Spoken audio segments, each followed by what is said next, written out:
Ocurrió el día 5 de mayo, justamente en el aniversario de la gran gesta de las fuerzas mexicanas, las fuerzas republicanas, esas a las que dio tanto aliento el presidente Benito Juárez para que se enfrentaran al invasor francés, tenido por uno de los mejores ejércitos del mundo, o quizá, y sin exageración, el mejor equipado para su época. Ese ejército libró importante batalla en los fuertes de Loreto y Guadalupe en Puebla, y las fuerzas mexicanas, menguadas, diezmadas, mal armadas, pero llenas de un gran espíritu, invadidas de una convicción de vencer, de una gran fuerza interior para echar del territorio mexicano a quienes lo hollaban, a quienes ofendían, a quien con su presencia sometía a esta población a su ley. Comandados por el gran Ignacio Zaragoza, que de niño nos enseñaban una poesía que decía: salud, oh patria, tu valor admiro, que viva la batalla en que triunfó el valiente Zaragoza. Historiadores contemporáneos discuten si todavía si la verdadera batalla triunfal, porque luego se perdió Puebla de nueva cuenta, es la del 2 de abril, ya con el general Porfirio Díaz. Pero la gesta grande, esa que nos emociona y nos invade de gozo, ocurrió el 5 de mayo de 1862.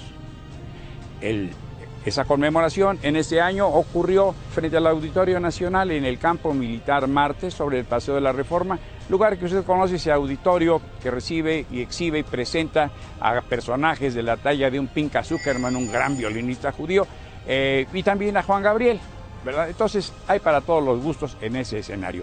Ahí, y ahora identificado por una mole de muchas toneladas, cientos de toneladas de acero, se inauguró en febrero pasado el Monumento a la Lealtad. Esta mole es una verdad montaña de acero, dice lealtad. El escultor dio vida así a un concepto abstracto. ¿Qué es la lealtad? ¿Cómo podemos simbolizarla? El amor, bueno, pues sí, nos llevamos la mano al corazón, palpitamos, suspiramos por el amor, languidecemos por el amor. Pero la lealtad, bueno, la lealtad, claro, es un gran valor, se vive, pero ¿cómo se representa? Lealtad, ¿cómo? Pues el escultor, ahí en Paseo de la Reforma, ahí junto al Auditorio Nacional, en el Campo Marte, levantó una colosal estructura, una colosal mole de acero, de hierro, y dice lealtad. La inauguró el presidente Enrique Peña Nieto el febrero pasado, en ocasión de que el ejército mexicano cumplió 100 años de su creación, de su formalización, de su profesionalización, en 1915. Entonces, ahí en el Campo Marte ocurrió este 5 de mayo la jura de la bandera. Jóvenes conscriptos que ahora se van con una playera de a 2x5, muy baratita, y como si se dice SMN en letras negras, una boina roja, muy lejos de aquellos uniformes que uno usó. Yo soy clase 39 y yo marché, íbamos de caqui, llevamos nuestra cuartelera con la escarapela tricolor, con la corbata, y marchábamos, y nos hacían marchar horas y horas por el plan sexenal y hasta el Chivatito y rumbos allá de Los Pinos.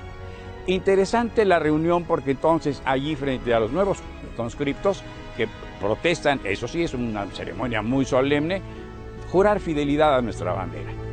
Símbolo de la identidad nacional, símbolo de los mejores valores, símbolo de nuestra historia, ese es el lábaro tricolor. Allí el presidente de la República se dolió de los sucesos que hace unos días estremecieron al país y que ocurrieron en Jalisco, Colima, Guanajuato, y donde el crimen organizado retó francamente y mostró una serie de estrategias prácticamente desconocidas para distraer y poner muchos puntos de fuego en su derredor y atraer la atención y distraer al mismo tiempo a las fuerzas del orden. Murieron varios mexicanos en esos hechos. De un helicóptero lograron derribarlo y varios agentes de la Federal de Seguridad, de la Policía Federal, militares de rango del Ejército, tropa del Ejército, pilotos, murieron o quedaron muy mal heridos. Murieron unos y otros quedaron muy mal heridos. Fue un día terrible y la conmoción es nacional.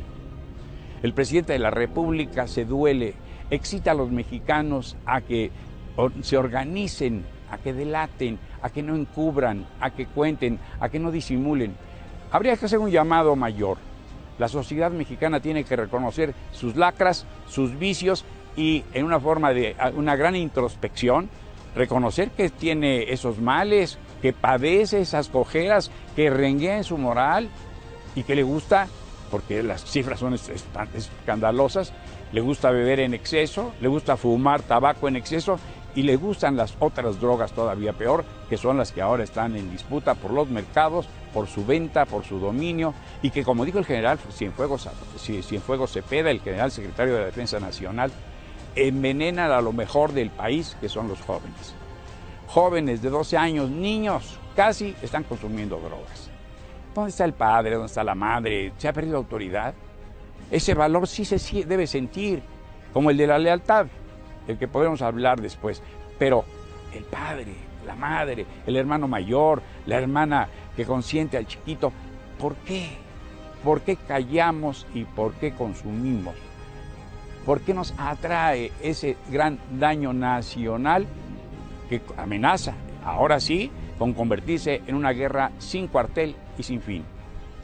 5 de mayo. Recordamos a Zaragoza, recordamos a los Acapoaxtlas, recordamos la grandeza del ejército mexicano. Ese es el gran México. Esos eran constructores de México. Benito Juárez, Zaragoza, Porfirio Díaz.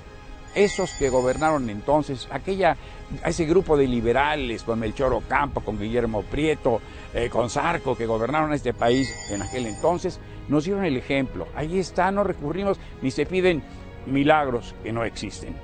La sociedad tiene bastante y la convocatoria del secretario de la Defensa Nacional contra los apátridas, esas son personas que no quieren al país, contra los malvados, contra los organizados, la sociedad, la fuerza, y como dijo también alguien en otra ocasión, en esos días, no es el horno para bollos, pero los mexicanos, la gran mayoría de los hombres y las mujeres de México, no son corruptos, no están corrompidos, ni están en la tentación de echarse por el camino del mal. Soy Miguel Reyes Razo, su servidor. Hasta la próxima.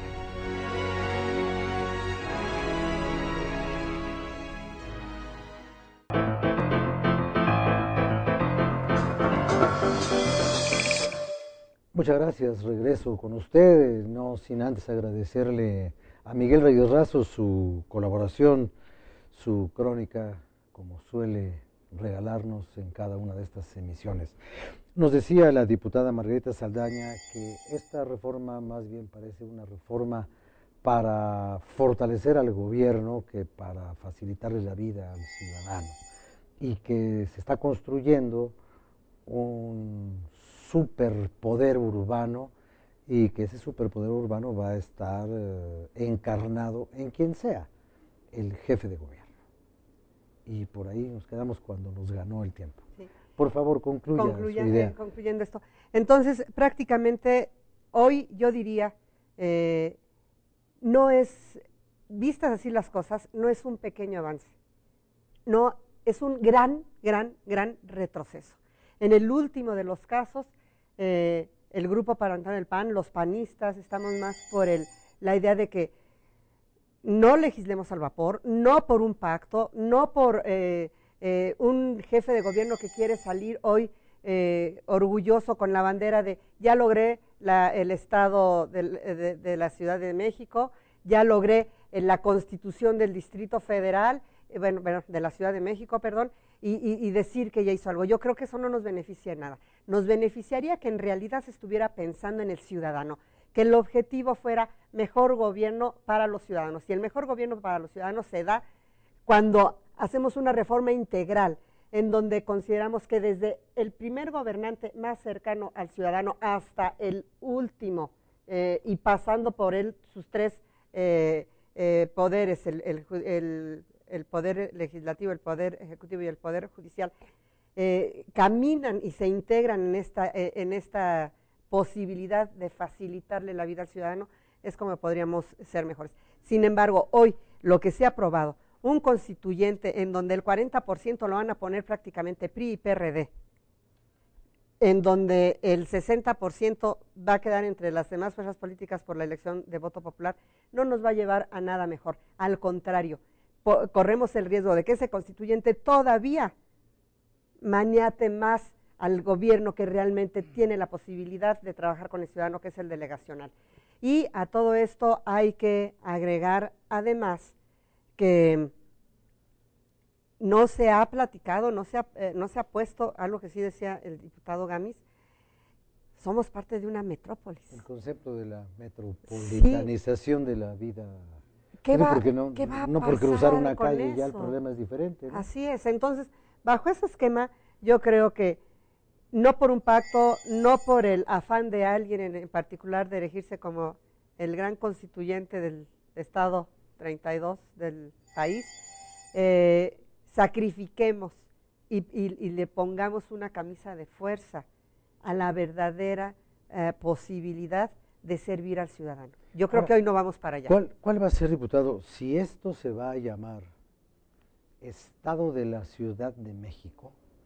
De entrada ahí suena una cosa ahí medio extraña, eso de mezclar los dos conceptos, un Estado y una ciudad. Pero bueno, en el hábito del absurdo mexicano, hoy la Constitución dice que la Ciudad de México es el Distrito Federal. Es la primera vez en la historia de la humanidad que una ciudad es algo más que una ciudad. La ciudad es un Estado. Desde ahí empieza porque vivimos en el atropello a la lógica. Por ejemplo, le llamamos delegaciones a unas unidades administrativas cuya autoridad no está delegada por nadie, porque quien ahí encabeza la autoridad fue elegido por voto. Entonces, ¿por qué se llaman delegaciones? Sí, son demarcaciones. Para empezar. Sí. Pues serán demarcaciones o serán unidades administrativas o serán lo que sean, pero delegaciones no son. Y en el extremo de todo, a un señor le llaman jefe delegacional. Pues, creo que el diputado Reyes ya fue delegado, ¿verdad? Sí. Rafa, Yo sí. Pero iba a ser por Azcapotzalco, ¿no? Por Azcapotzalco. Por Azcapotzalco. En 2000. Pero, teníamos más facultades en el 2000 que hoy un jefe delegacional con toda esa centralización no es que absolutamente se ha hecho. absurdo que le sigamos llamando a las cosas por un nombre que no tiene. Claro. ¿Cuál va a ser el gentilicio de los pobres que vivimos aquí?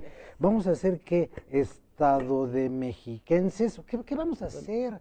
Bueno, es más, ¿qué somos hoy aparte de chilangos, como nos dicen los que no nos quieren? ¿Qué somos? Rafa, de entrada no va a ser un Estado, es una entidad federativa. Así se ha señalado en los primeros comentarios que se han vertido para esta Constitución. Y bueno, yo quiero dejar muy en claro que el tiempo alcanzó y rebasó a la Ciudad de México, al Distrito Federal. Y si tú le preguntas a algún joven, a algún habitante de la ciudad, si sabe que no tiene Constitución, le extraña. ¿Cómo es posible que no haya? No le importa, ¿eh? Bueno, no le importa. Le importa a la hora que se ve metido en un tema. El metro y si el metro pasa a pero a la hora que se ve metido en un tema donde le dicen que no le pueden dar una solución a una petición de un servicio público en base a que tiene que ser autorizado por cierta jefe de gobierno o demás, entonces ahí sí se empieza a preguntar el por qué. Y a la hora que se le explica y se le señala que se está trabajando en esta nueva Constitución, que sin duda alguna, como bien lo dice la diputada, tendrá que mejorarse, que analizarse y demás, hay que recordar que estamos en un país democrático.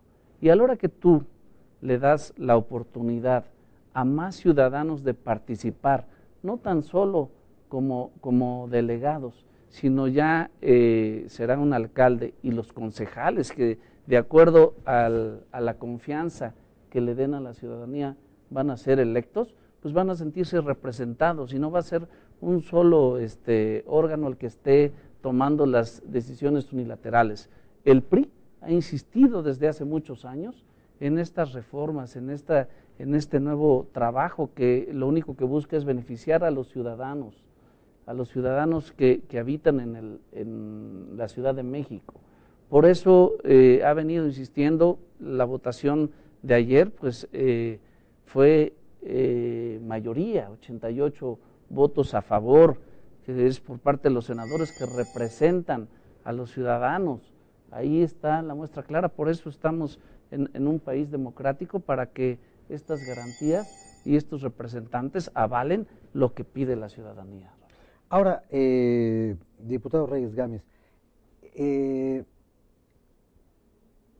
durante mucho tiempo se consideró que la política iba a ser la salvación de la ciudad.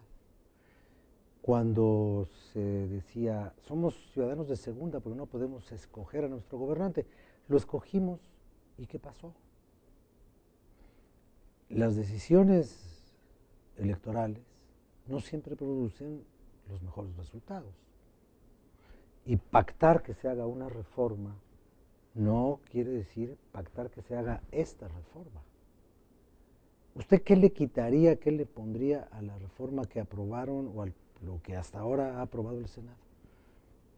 Bueno, yo lo que digo es, la Ciudad de México siempre ha sido sometida a los vaivenes de las circunstancias políticas.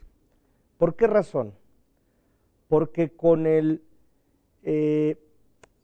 la idea de que la Ciudad de México, el Distrito Federal, es el centro del poder político de nuestro país, pues los diversos intereses, que por cierto no son actuales, estos asuntos del centralismo político, viene desde los tiempos de México Tenochtitlan, a los políticos actuales les daba la idea que darle autonomía, darle un estatus jurídico al Distrito Federal